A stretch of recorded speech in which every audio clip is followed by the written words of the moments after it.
¿Cómo andás, cambia pieza? Bueno, acá te enseño cómo arreglar este secarropa que se le jodió el plástico del tope en la base del motor.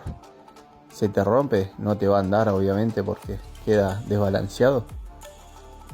Así que vas a tener que sacarle todos los tornillos, lo desarmás, sacás ahí la tuerca del tambor. Con una varilla le pegás fuerte para que salga. Sale el motor. Listo, sacamos el tambor. Vemos ahí donde van atornillados los tornillos Phillips. Vamos a tener que ir a buscar un repuesto. Yo tenía un secarropa viejo, lo fui a buscar, le saqué el repuesto. Se saca el plástico de la base de motor donde van las gomitas. Hacemos el mismo procedimiento, sacamos el tambor, golpe seco, se sale. Listo, ya tenemos ahí los repuestos, gomitas y plásticos donde van enroscados los tornillos.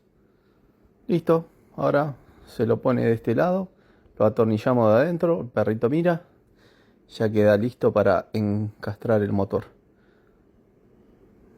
Le ponemos el motorcito ahí, volvemos a atornillar como estaba antes y listo, ahí ya estaría balanceado.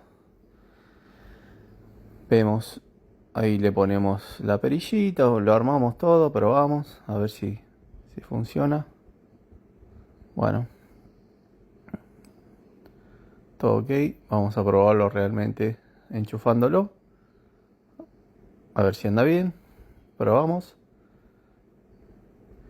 ahí vemos que empezó a andar todo bien, sin novedades, nada raro, y listo.